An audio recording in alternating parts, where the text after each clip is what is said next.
This is Optimal Relationships Daily, episode 1064.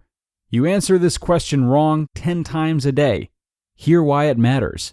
By Dr. Allison Niebes-Davis of Answers.com.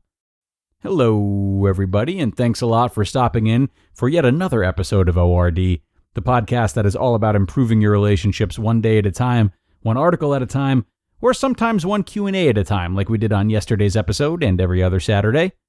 I am your host and narrator, Greg Audino, and today I'll be sharing work from another new contributor to the show by the name of Dr. Allison Niebes-Davis. I've really come to love her work and the energy she brings to it, and I'm picky, so I trust that you'll love it too. So without further ado, let's hear what she has for us today and start optimizing your life. You answer this question wrong 10 times a day. Hear why it matters. By Dr. Allison Niebes-Davis of Answers.com. How many times a day do you think you're asked the question, how are you? Maybe you're asked this while checking out at the grocery store, walking into work, or getting on the bus. Maybe you're asked this while picking up your kid from school, talking with a coworker, or walking into your yoga class. In the span of a day, you're likely asked this by a friend, your manager at work, and your next-door neighbor. We hear this question so often throughout the day, both in quick and casual interactions, as well as in more meaningful interactions with people we know well. It might seem like a simple question, and you probably think your answer doesn't matter, but it does. In fact, how you answer this question has the power to dramatically change your relationships, deepen your friendships, and help you feel more connected to the people around you. I'd estimate that you get asked the question, how are you, at least 10 times a day. And I'm going to bet that nearly 95% of the time, you answer this question the same way. Good, fine, or okay. And here's the issue. This question is an opportunity for connection. Whether it's a brief connection at the store or at the gym, or a more significant connection with a new friend or a coworker. This question is an opportunity for connection, and most of us are completely missing it. When it comes to connection, vulnerability is key. Vulnerability is the root of connection. In order to develop relationships and make connections with others, you have to be willing to give a little bit of yourself. You have to be willing to take a small risk in being more authentic. You have to practice being more transparent. And answering the question, how are you, a little more authentically is the perfect place to start. Now let's be clear. This doesn't mean that you should tell strangers your deepest secrets. That's not vulnerability, that's weird and inappropriate, and it's not healthy for relationships. But you do need to take risks in showing a little more than what's on the surface. When someone asks, hey, how are you? And you answer, good, fine, or okay, you are literally telling the other person nothing about you.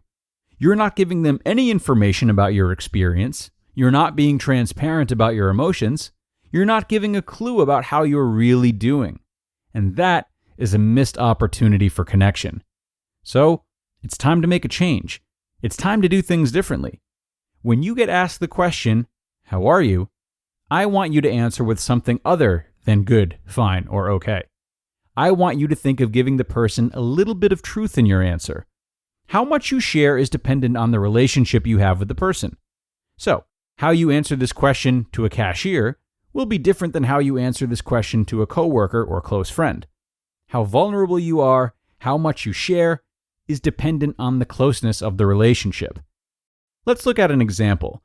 Say it's Monday afternoon, and you've already had a bit of a rough day. The day isn't awful, but it's had its challenges. Let's think about how you could answer the question, how are you, in a couple of different situations. To the woman who's ringing you up at the grocery store, you might say, I'm hanging in there. It's Monday, you know? You might say that with a smile or a dose of lighthearted humor. My guess is that she'll say, oh, I hear you, but we've got this, right? Returning the smile. This exchange isn't much, but it's a moment of brief human connection. Now, let's imagine one of your work friends asks you this question. Y'all are closer, so it makes sense to give them a little more information, to be a little more vulnerable. You might say, I'm hanging in there. This morning started out a little bit rough, but it's turning around. This might prompt them to ask a follow-up question or to say that they can totally relate.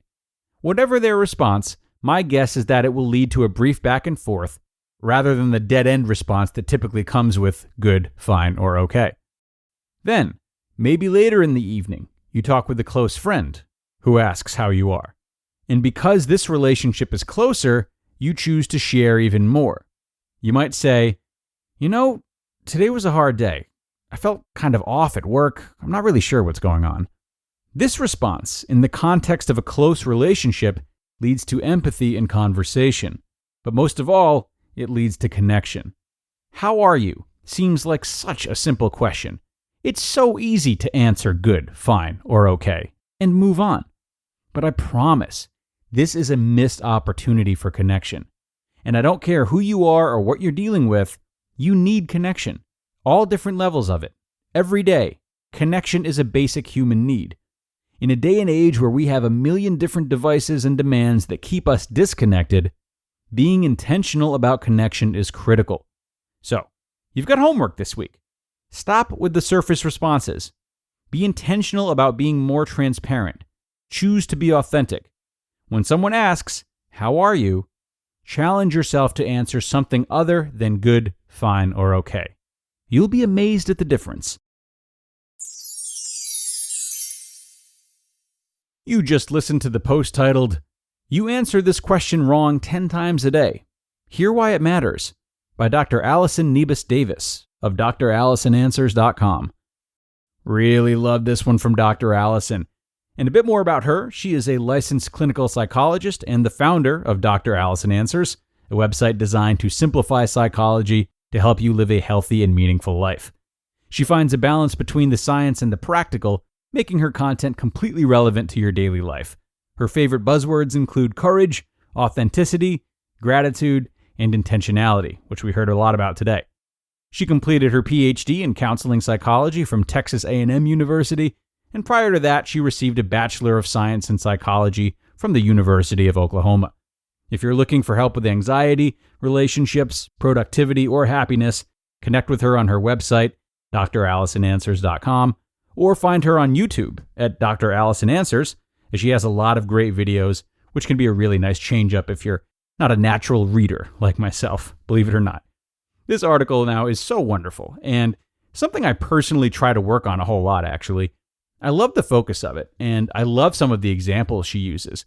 For what it's worth, one response I find myself having when I'm trying to practice being more honest during these exchanges is usually something along the lines of, some ups and downs recently, but I'm working on it. Even if things have been particularly tough, I find there's still a lot of truth in that response, as there are still ups or things to be grateful for. And I personally am always cognizant of when something is off with me and trying to improve upon it, whether that improvement means making specific changes, being more accepting, or whatever the situation may call for. But as far as making an effort to be more open and communicative goes, what's great is that this step is so measurable and it's easy to practice, and you have so many opportunities to do it. When it comes to intangible areas of growth like this, like feeling more connected and being more open, it's really nice to have some really specific forms of measurement like this to lean back on. So again, I really appreciate this advice from Dr. Allison. I say this a lot, but it is very simple and very effective. Now, that is going to do it for today, everybody. I have absolutely bent your ear in this outro. Have a wonderful rest of your day. Enjoy what's left of the weekend if you're listening in real time. And do be sure to come on back tomorrow for another narration. That's where your optimal life awaits.